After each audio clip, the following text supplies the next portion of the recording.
90% des entrepreneurs échouent en dropshipping et en e-commerce, tout simplement parce qu'ils ne choisissent pas le bon marché. Imagine-toi passer des heures à créer ta boutique en ligne, tu investis tout, ton argent, ton temps, ton énergie et même tes économies, mais après plusieurs semaines, tu n'as toujours fait aucune vente. Ton produit est là, ton site est là, mais tu ne fais aucune vente. Et pourtant, c'est ce que vivent des milliers de personnes chaque jour en se lançant en e-commerce. Pourquoi elles échouent? Tout simplement parce qu'ils ont sélectionné le mauvais marché. C'est vraiment une erreur qui peut tout faire échouer, mais bien évidemment, toi, tu n'es pas obligé de passer par là. Mais aujourd'hui, dans cette vidéo, je vais te montrer comment choisir un marché rentable et sur lequel tu as le plus de chances de réussir. Tu l'as compris, le marché sur lequel tu veux vendre ton produit ne se choisit pas au hasard. Et dans cette vidéo, je vais te montrer la méthode exacte que moi j'utilise et que mes élèves utilisent également pour choisir et sélectionner leur marché. Reste bien jusqu'à la fin parce qu'en bonus, je vais te révéler les 5 piliers essentiels que tu dois absolument connaître avant de te lancer sur n'importe quel marché, afin que tu sois sûr et certain de lancer ta boutique dans les meilleures conditions. Je vais aussi te montrer comment accéder à un fichier exclusif et ultra complet dans lequel tu trouveras une analyse complète et détaillée de chaque marché, leurs avantages, leurs inconvénients, le système de paiement les plus utilisés, les opportunités à saisir et même des recommandations spécifiques pour te lancer sur chacun des marchés.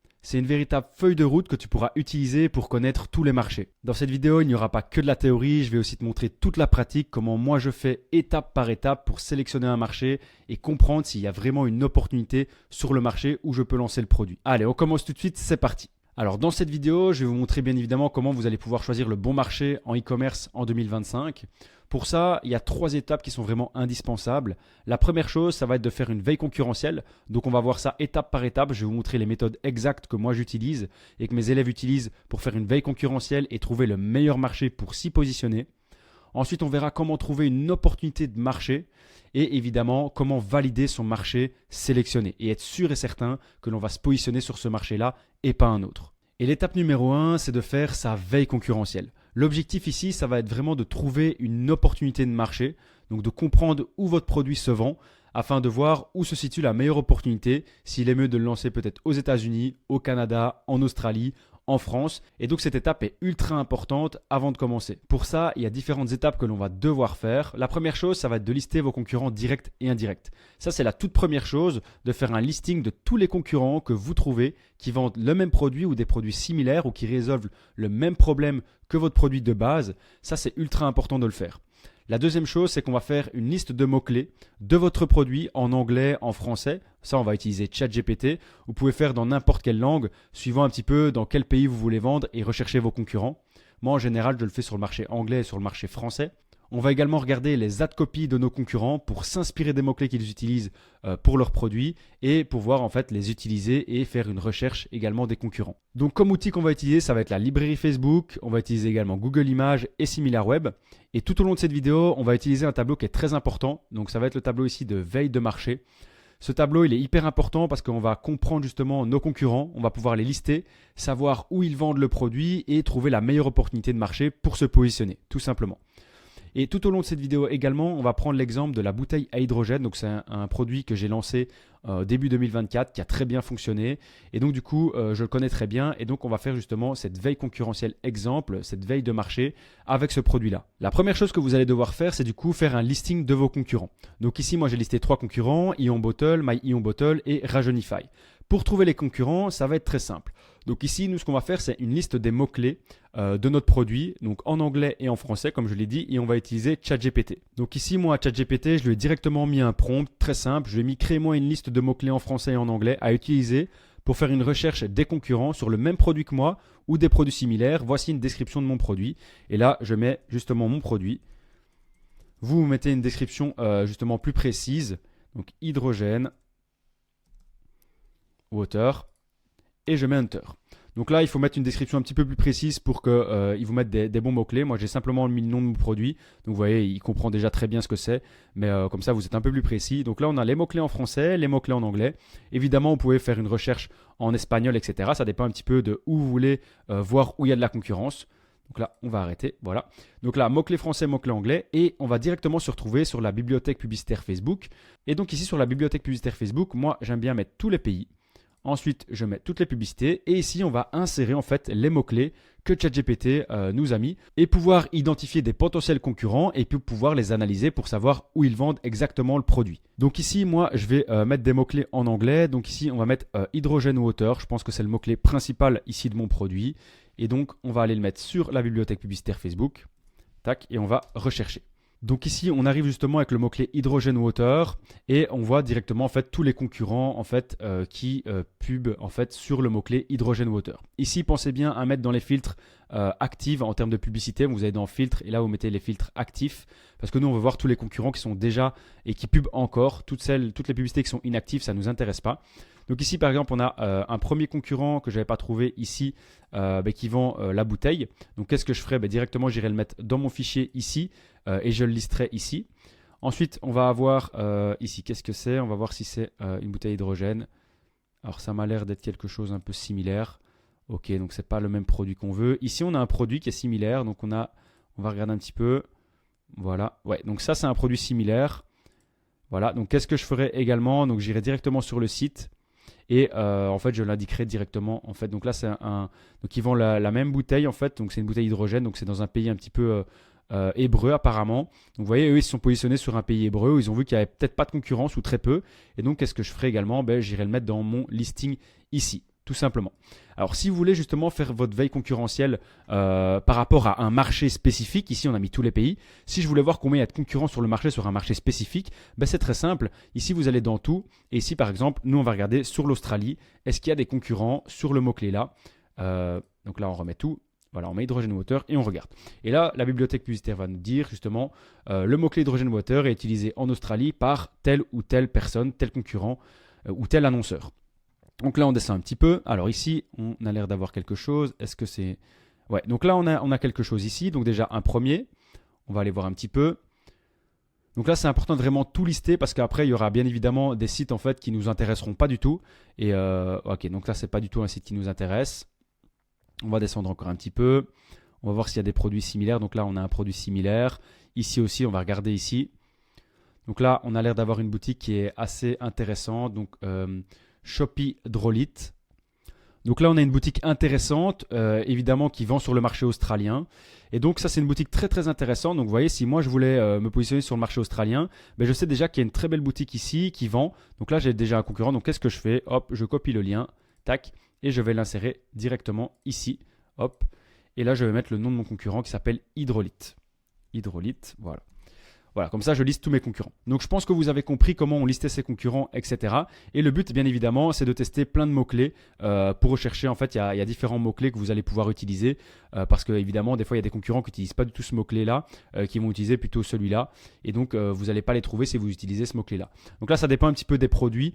Ici, on est sur un produit un peu niché, hydrogène. Donc, logiquement, si on met hydrogène, on devrait trouver tous les produits similaires. Mais comme ça, vous le savez. Ensuite, ce qui peut être intéressant également pour retrouver vos concurrents, c'est directement en fait dans l'ad copy ici de vos concurrents. Vous voyez qu'ils vont utiliser des mots-clés. Ces mots-clés-là ici, on peut directement les utiliser également en mots-clés ici à utiliser parce que s'ils l'utilisent ici, forcément, ça peut nous intéresser. Donc pourquoi pas, on pourrait utiliser par exemple le terme inflammation et oxydation, ça peut être intéressant. Vous voyez, ils utilisent le mot hydrogène water. On pourrait utiliser par exemple boost energy level. Voilà, on pourrait utiliser bottle feature. Donc il y a plein de mots-clés, vous voyez, que ChatGPT m'a pas donné, mais que je peux directement retrouver grâce à mes concurrents et que je peux justement noter pour rechercher d'autres concurrents. La deuxième méthode qu'on va utiliser pour rechercher des concurrents, c'est par Google Images. Donc très simplement, on va aller sur le produit en question. Voilà, on va prendre un screen d'écran en fait du produit et on va l'utiliser bien évidemment pour la recherche sur Google et voir un petit peu s'il nous retrouve des produits qui sont similaires.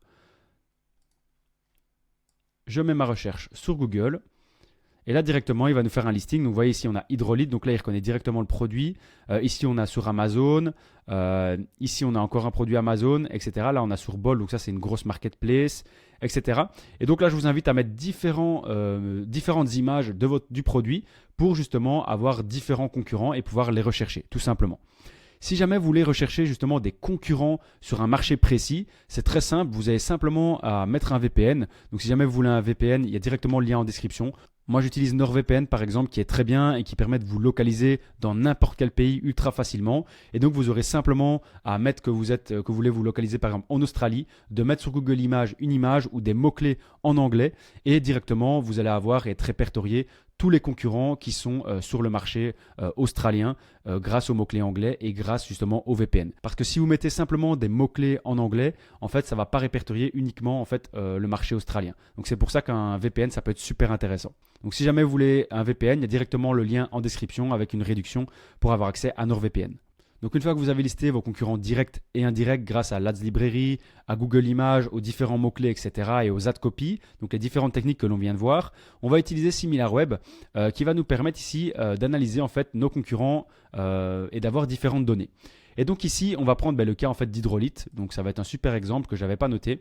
Et donc ici, on va noter le nombre de visiteurs. Le nombre de visiteurs, c'est hyper important parce que si c'est une petite boutique dropshipping, il n'y aura pas de visiteurs et donc du coup, ça ne va pas nous intéresser. Ici, le fait de savoir, ça veut dire qu'il y a déjà un énorme volume de visites et donc c'est qu'une grosse boutique et donc que ça tourne, qui font sûrement de l'ads ou d'autres choses et donc ça va nous intéresser. Donc ici, ça va être très simple. On va simplement prendre l'exemple de la boutique ici, Hydrolite. Et pour ça, vous allez télécharger l'extension SimilarWeb. Et ici, on voit que cette boutique-là, par exemple, c'est une boutique qui fait donc la 6000, 3000 et la 31 000. Donc, ils ont bien explosé en décembre. Et donc, je vais simplement noter ici le dernier mois. Donc, c'est décembre, 31 000. Donc, ici, c'est une boutique qui a pas mal explosé. Donc, on va noter dans notre fichier ici qu'ils font 31 000. Donc, je mets 31K de visites mensuelles. Bien sûr, c'est les visites mensuelles. Ensuite, la date de lancement. Donc là, c'est très important de noter la date de lancement produit. Donc, pour ça, c'est très simple. On va dans la bibliothèque publicitaire Facebook. On va directement taper en fait le nom de notre concurrent, donc là qui s'appelle Hydrolite. Et ici on voit directement l'annonceur Hydrolite, donc on clique dessus. Et là ça va nous répertorier en fait toutes les créatives qui tournent en fait sur le produit. Donc on voit bien que c'est bien notre concurrent qu'on a trouvé. Et ici le but ça va être de trouver en fait quand il s'est lancé. Alors pour savoir exactement quand il a lancé le produit, il faut qu'on enlève le filtre actif.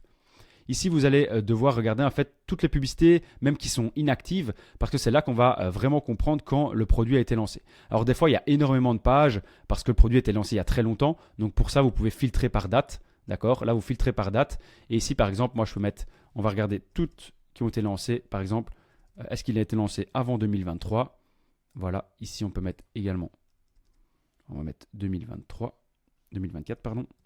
Tac, on va regarder un petit peu quand il était lancé. Ça va nous permettre d'aller un petit peu plus vite. Et donc, on voit que le produit, ici, ils l'ont lancé le 19 juillet 2023. Donc, ça a été lancé. Évidemment, la pub est inactive, mais c'est un produit qui a été lancé en 2023. Donc, c'est quand même il y a assez longtemps. Et vous voyez que ça tourne encore, qu'il y a des publicités actives. Donc là, moi, ce que je vais mettre, c'est 19 juillet 2023. Donc, je vais dans mon fichier. Je mets 19 juillet 2023. Voilà, ça c'est important de savoir quand le produit a été lancé pour savoir en fait si on a de la marge de manœuvre pour voir si c'est un produit qui est récent ou non. Ensuite, on va noter le nombre d'ads qui sont actives sur le produit. Donc pour ça, on retourne sur la bibliothèque publicitaire Facebook, on va dans filtre et directement on va regarder un petit peu toutes les publicités qui sont actives et on applique le filtre. Et là, on voit qu'en Australie, il y a 9 publicités actives. Tac, donc là je mets 9. Voilà, donc là, c'est un concurrent qui tourne principalement sur le marché australien. Et pour être sûr, pour savoir s'il se tourne sur d'autres marchés, on peut très bien mettre tout. Comme ça, hop, on met toutes les publicités. Là, on remet Hunter et comme ça, on regarde un petit peu s'il tourne sur d'autres marchés. Donc, on voit qu'il tourne également sur d'autres marchés, qu'il y a 18 publicités ici qui sont actives. Donc là, je vais changer. Je vais mettre directement 18. Comme ça, je sais exactement. Donc, on peut mettre 9 en Australie. Voilà. Et 18 au total. Comme ça, vous savez que la moitié en fait des ads tourne en Australie et l'autre moitié, en fait, on ne sait pas trop où elle tourne, on n'a pas encore analysé, mais on sait que la moitié tourne en Australie. Ensuite, on va noter le marché cible. Pour savoir les marchés cibles, c'est très facile aussi. On va directement sur SimilarWeb et quand on descend un petit peu, en fait, on voit directement ceux qui ciblent. Donc là, on voit qu'ils ciblent énormément l'Australie. On voit 11%. Ils disent 43% les Philippines, 33% la France et 11% l'Australie. Donc là, moi, ce que je fais souvent, donc je ne sais pas si c'est un bug peut-être de SimilarWeb, on voit qu'il y a quand même 33% en France, donc c'est intéressant. Donc ici, vous voyez, c'est hyper important de faire avec SimilarWeb pour ne pas se tromper. Donc on met Philippines, France et Australie. Donc ici, moi, je vais mettre Philippines. Donc on a vu que c'était 45%.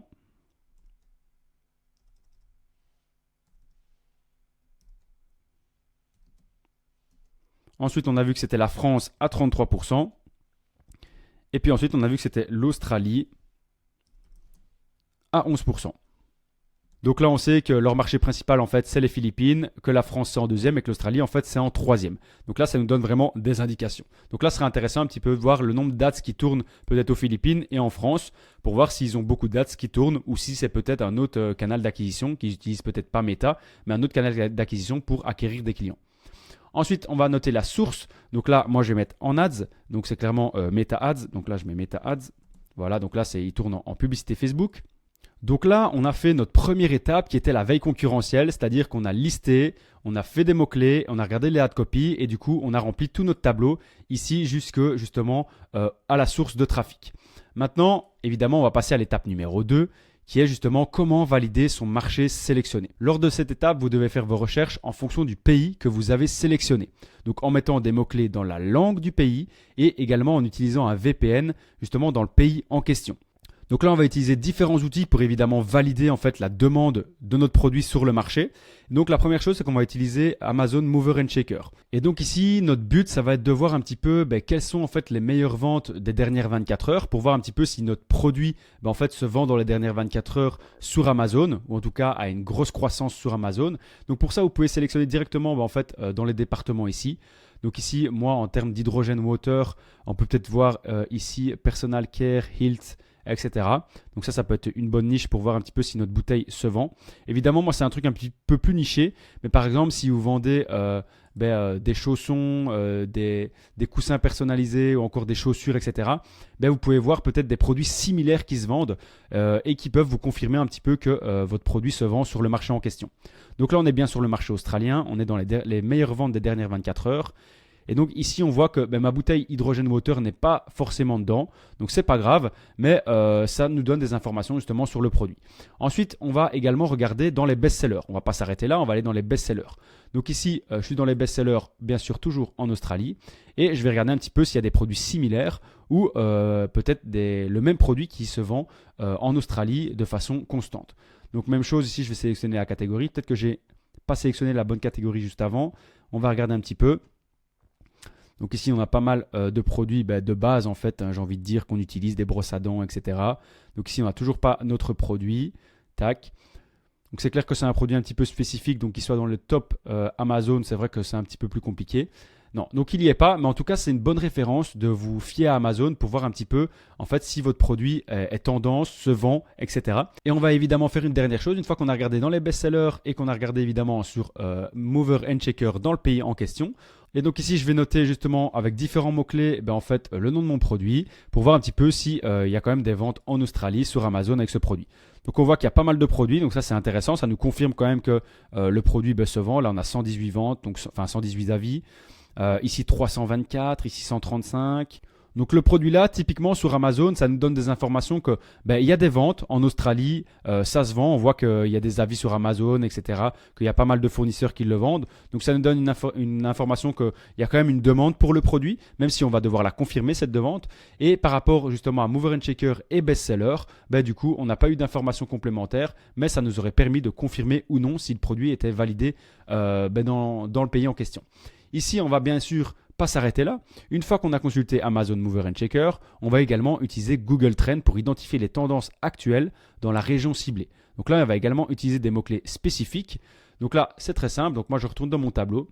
Et donc ici, on va directement insérer le lien Google Trends. Donc moi, je l'avais déjà fait. Donc là, on va regarder la demande sur des mots-clés spécifiques à nos produits sur Google Trends.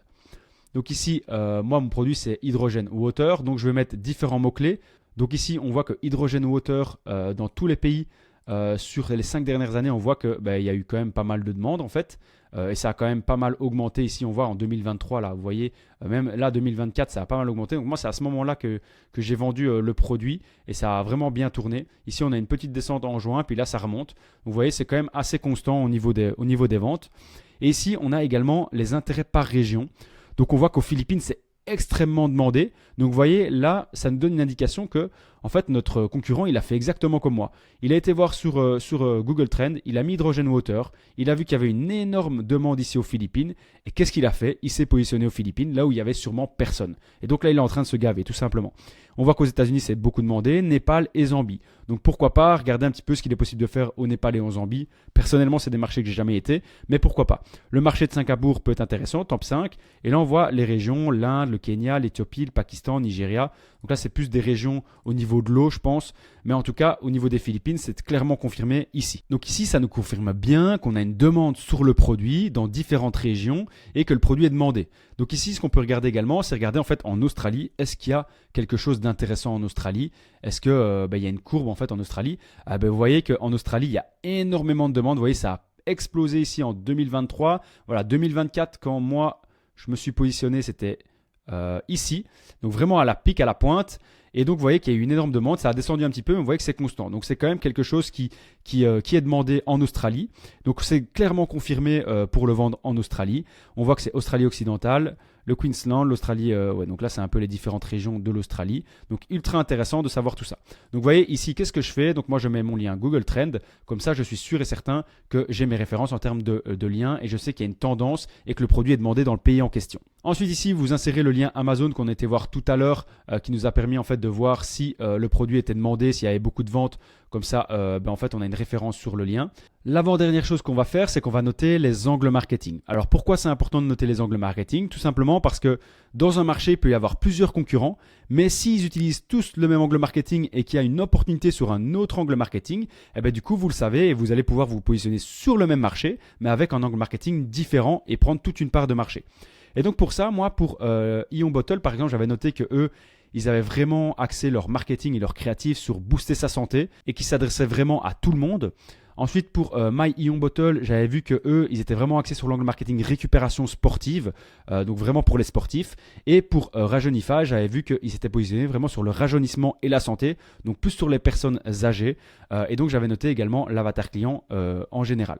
Donc ici, très important de noter également l'angle marketing. Et ensuite, vous allez noter un petit commentaire. S'il y a quelque chose qui vous a intrigué, s'il y a quelque chose à noter de complémentaire à votre recherche, vous le notez. Moi, par exemple, Ion Bottle, je sais que c'est un leader sur le marché. Et ici, par exemple, comme commentaire ici avec notre produit, j'aurais très bien pu mettre que c'est ultra intéressant de pouvoir se positionner sur le marché des Philippines. Si par exemple, il n'y a qu'un seul concurrent, pourquoi pas essayer de se positionner aussi, mais sur un autre angle marketing que lui, par exemple. Ensuite, vous allez aussi explorer les différents hashtags populaires sur TikTok et Instagram pour évaluer l'intérêt de la demande. Donc la même chose, qu'est-ce que je fais? Moi, je vais directement sur ChatGPT et je vais lui demander en fait des hashtags populaires en fait qui sont en lien avec mon produit. Et comme ça, en fait, il va directement me les lister et je vais pouvoir aller voir sur TikTok et Instagram des produits similaires, des concurrents, voir s'il y a de l'intérêt, voir s'il y a de la demande sur mon produit, qui va me confirmer justement la validité de mon produit et de mon marché. Ensuite, vous pouvez également faire une recherche sur Google Shopping avec un VPN. Comme je vous l'ai dit, si jamais vous voulez NordVPN, il y aura directement le lien en description pour simuler la perspective locale. Donc là, c'est ultra important. Donc on va rechercher par mots-clés et rechercher par image. Donc ça, c'est comme je vous ai montré tout à l'heure. En fait, ça va vous permettre en fait directement de vous mettre dans le pays en question et directement avec les mots-clés et les images de savoir en fait directement les concurrents et voir s'il y a de la demande sur le pays en question. Ensuite, vous pouvez également vérifier le volume de vente sur le produit ou le même type de produit sur le marché sélectionné. Donc ça, on l'a fait tout à l'heure, c'est-à-dire qu'on a été sur Amazon ici et on a directement vu en fait le nombre de ventes sur Amazon et donc ça nous a donné une indication sur le volume de vente qu'il y avait sur Amazon. On peut faire une estimation directement du volume de vente. Et la dernière chose que vous pouvez faire aussi, c'est utiliser ChatGPT. Vous allez simplement lui donner une photo de votre produit, plus une description de votre produit et vous allez mettre un prompt de validité du produit sur le marché sélectionné. Donc là, vous allez simplement créer un prompt pour ChatGPT en lui demandant justement si votre produit sur ce marché-là, avec cet angle marketing-là, pourrait bien fonctionner et s'il y a justement un intérêt et une pertinence à le lancer sur ce marché. Et donc ChatGPT va vous dire plein de choses justement en lien avec le marché, en lien avec votre produit, voir s'il est intéressant ou pas de le lancer avec plein d'indications. Ensuite, il va falloir faire une évaluation logistique, c'est-à-dire qu'il va falloir analyser les coûts et la faisabilité de la livraison dans le pays ciblé. Donc avant de vous lancer sur un marché, s'il vous plaît, Analysez les coûts. Donc regardez combien ça va vous coûter à l'achat, combien ça va vous coûter justement à la livraison, tous les frais totaux pour que vous sachiez exactement combien vous avez de marge. Et également la faisabilité de la livraison, c'est-à-dire est-ce que c'est facile d'envoyer le produit, est-ce qu'il y a des contraintes, etc. C'est très important parce que suivant les pays, il y a évidemment des particularités. Ensuite, les adaptations spécifiques locales, il faut bien s'en rendre compte. On ne vit pas tous dans le même pays et donc il y a bien sûr des cultures et des préférences locales qui sont différentes. Et donc il faut ajuster votre offre, votre communication, vos créatives justement au pays en question. Donc ça, c'est très important. Comme je vous l'ai dit tout à l'heure, si le produit se vend déjà bien sur un marché, par exemple, ma bouteille à hydrogène va très bien se vendre en Allemagne, en fait, je vais me lancer sur le même marché, mais je vais simplement changer d'angle marketing. C'est pour ça qu'il est très important de noter son angle marketing ici pour avoir une vision globale et spécifique de tous vos concurrents et de ce qu'il est possible de faire sur le marché. Si vous êtes resté jusqu'à la fin, je vous en remercie. Et là, on va voir justement les 5 piliers indispensables et essentiels que vous devez connaître si vous ne voulez pas échouer comme 90% des personnes qui se lancent en dropshipping. Donc voici les 5 piliers qu'il faut absolument respecter avant de vous lancer sur un marché. Donc la première chose, ça va être le pilier AWARE. Qu'est-ce que le pilier AWARE? C'est simplement vérifier le niveau de conscience du marché. Donc un marché peut ne pas avoir le même niveau de conscience qu'un autre marché. Donc on a différentes étapes dans le parcours d'achat d'une personne. Donc là, on a une personne qui a aucune conscience de son problème. Donc là, ça va être compliqué de vendre un produit où la personne n'a pas du tout conscience de son produit. Donc ça va être compliqué de cibler cette personne-là. Ensuite, on a une personne qui a conscience de son problème. Donc là, c'est déjà plus facile à vendre son produit. Ensuite, on a une personne qui connaît des solutions aux problèmes. Donc là, ça va vraiment être les personnes qu'on va cibler. Donc c'est-à-dire, on va cibler des personnes qui connaissent déjà leurs problèmes. Ensuite, on a les personnes qui connaissent notre produit et donc qui savent qu'il y a des solutions pour résoudre leurs problèmes. Et ensuite, on a le most aware qui pense que votre produit est le meilleur. Donc évidemment, là, c'est le client achète, c'est sûr et certain. Mais nous, ce qu'on veut ici, c'est savoir le niveau de conscience. C'est très important quand vous lancez. Est-ce que votre prospect est dans un niveau de conscience qui est aware? Il connaît des solutions aux problèmes. S'il est dans cette case-là ou dans cette case-là, ça va être beaucoup plus compliqué pour vous de vendre le produit parce que soit il n'a pas conscience en fait de son problème, soit il n'a pas conscience qu'il y a des solutions qui existent. Donc c'est important de pouvoir directement cibler des personnes qui sont aware. Le deuxième pilier, ça va être le pilier concurrence. Il y a 3 choses à savoir. C'est est-ce qu'il y a une forte concurrence? S'il y a une forte concurrence, alors il faut privilégier une alternative ou une niche différente ou une opportunité différente. S'il y a une concurrence qui est moyenne ou faible, il faut étudier attentivement le prix pratiqué et le niveau de branding des acteurs existants. C'est-à-dire soit de se positionner sur un prix qui va être plus faible pour pouvoir aller chercher une part de marché, soit de faire un branding qui soit meilleur que la concurrence ou une meilleure offre. Ensuite, s'il y a une absence de concurrence, alors là, attention, il faut vérifier s'il existe une demande réelle sur le marché avant de vous lancer. Souvent, c'est un signal d'alarme, il faut bien vérifier si vous êtes le précurseur ou non. Souvent, c'est que le produit ne se vend pas dans un pays parce qu'en fait, on n'est jamais les précurseurs ou en tout cas, c'est très rare. Ensuite, on a le pilier saison et climat. Donc là, il faut vérifier la saisonnalité du pays en question. Donc, analyser la météo, identifier les périodes propices à votre produit. Évidemment, les climats et les saisons sont différents selon les pays. Si en juillet-août, il fait bon en France, peut-être évidemment qu'en Australie, en fait, il ne fait pas bon à ce moment-là. Et donc, c'est ultra important de bien gérer le climat et les saisons et de les connaître. Ensuite, on a le pilier traduction, qui est un pilier très important. Il y en a beaucoup qui font des erreurs. Mais hors marché français, il faut absolument rédiger un prompt pour ajuster l'orthographe et la formulation. Les fautes d'orthographe sur votre site, les gars, ça réduit votre taux de conversion. Donc, faites vraiment un beau travail là-dessus. Maintenant, on a plein d'outils qui sont ultra bien pour pouvoir le faire. Et si le produit est validé, confiez la relecture et la correction à un professionnel sous Fiverr. Et le dernier pilier, c'est le pilier timing. Le timing, il est crucial en e-commerce car se lancer au bon moment sur le marché peut faire vraiment toute la différence entre surfer sur une tendance en pleine croissance ou arriver trop tard et affronter une concurrence qui est saturée.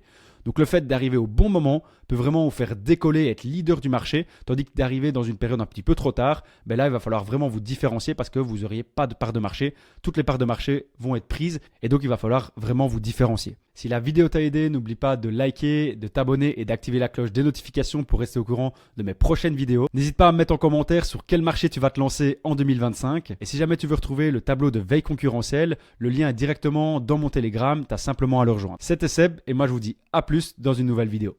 Ciao.